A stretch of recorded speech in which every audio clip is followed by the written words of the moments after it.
അറിയില്ല. അവനോട് എനിക്ക് ഒരിക്കലും ഇഷ്ടം തോന്നിയിട്ടില്ല. എന്തൊക്കെയോ വന്ന് പറഞ്ഞിട്ട് പോയി. അവന് ശല്യം ഒഴിവാക്കാൻ വേണ്ടി ഞാൻ പറഞ്ഞു മാഷിനോട് പ്രണയമാണെന്ന്. ചന്തയിൽ പോയപ്പം നല്ല മീൻ കിട്ടി. മാഷിന് ചായ അല്ലാതെ ഒന്നും വേണ്ടാന്ന് പറഞ്ഞതാണ്. എന്നാലും ഇത്തിരി മീൻകറി കൊടുക്കാമെന്ന് വിചാരിച്ചു. ഞാൻ പറയുന്നത് വല്ലതും കേൾക്കുന്നുണ്ടോ? അതെങ്ങനാ? എന്ത് പറഞ്ഞാലും മിണ്ടാതിരിക്കും. കുറെ കാര്യങ്ങൾ മാഷിനോട് സംസാരിക്കണം. ഓരോ ദിവസവും ജോലി ചെയ്ത് മടുക്കുക. ബാലേന്ദ്ര മാഷിനെ കണ്ടതിൽ പിന്നെ എല്ലാറ്റിനും ഒരു ഉത്സാഹമാണ്. ഞാനൊന്ന് കുളിച്ചിട്ട് റിസോർട്ടിൽ പോവുക.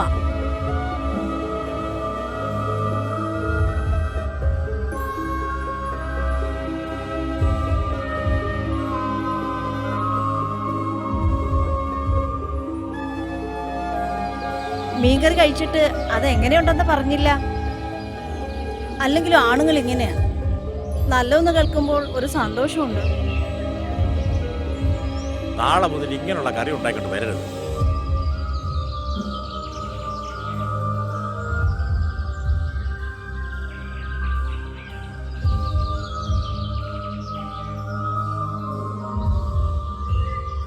എടോ, ഞാൻ വെറുതെ പറഞ്ഞതാ. തനിക്കറിയാവോ, അമ്മ പോയ പിന്നെ വീട്ടിൽ നിന്ന് ആഹാരം കഴിച്ചു ഒരു സ്ഥലത്തു നിന്നും മറ്റൊരു സ്ഥലത്തേക്കുള്ള യാത്രയാണ്. താനിനി എന്നും ആഹാരം കൊണ്ടുതരുമോ?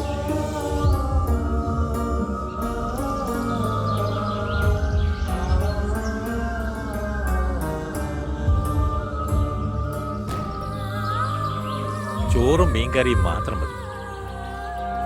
ഇത്രയും നേരമായിട്ടും മീൻകറിയുടെ രുചി നാവിൽ നിന്ന് പോയിട്ടില്ല. ശരി മാഷേ, നാളെ കാണാം.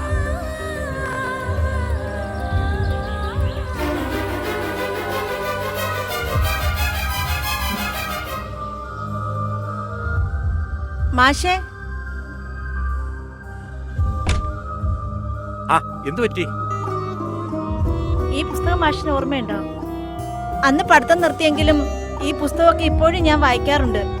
എന്ത് ചോദിച്ചാലും എനിക്കിപ്പോ പറയാൻ പറ്റും. എന്നാൽ തുടർന്ന് പഠിച്ചൂടെ? പഠിക്കണമെന്നുണ്ട്. മാഷ് എന്നെ സഹായിക്കുമോ? അതെന്ത് ചോദ്യം? തീർച്ചയായും ഞാൻ സഹായിക്കാം. അങ്ങനെയെങ്കിൽ വൈകിട്ട് നാളെ മുതൽ മാഷിന്റെ അടുത്ത് വരട്ടെ പഠിക്കാൻ. പിന്നെ ഒരു ചൂരൽ കൂടി വേണം. തെറ്റ് കണ്ടാൽ ഞാൻ അടിക്കും. മാഷ് ചൂലെടുക്കാത്ത ദിവസം ചേൽ പിടിച്ച് കറക്കത്തില്ലേ? അത് ഓർമ്മയുണ്ടോ?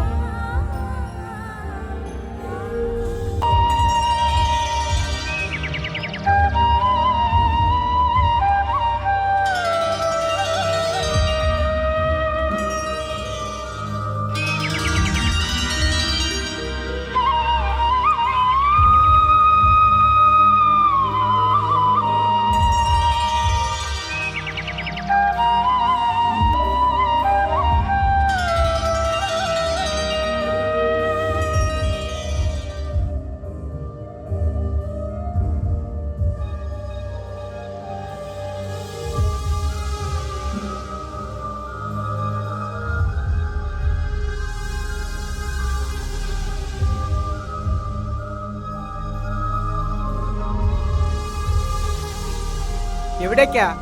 മാഷ് പോയി ഇന്ന് വെളുപ്പിന്. പിന്നെ ആഹാരത്തിന്റെയും ചായയുടെയും കുറച്ച് രൂപ ഇവിടെ ഏൽപ്പിച്ചാൽ. എവിടേക്കാണെന്ന് വല്ലതും അറിയില്ല. വർഷത്തിൽ ഒരിക്കൽ എങ്ങാനും വരും. ഇതുപോലെ അങ്ങ് പോവുകയും ചെയ്യും. ഇനി സാറ് വരുമ്പോ ഇന്ന് അമ്പര് കൊടുക്കണം.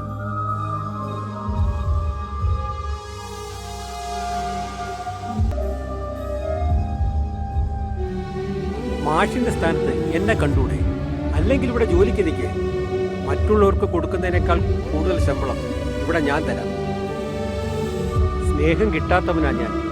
മാഷിനേക്കാൾ കൂടുതൽ എന്നെ സ്നേഹിക്കണം.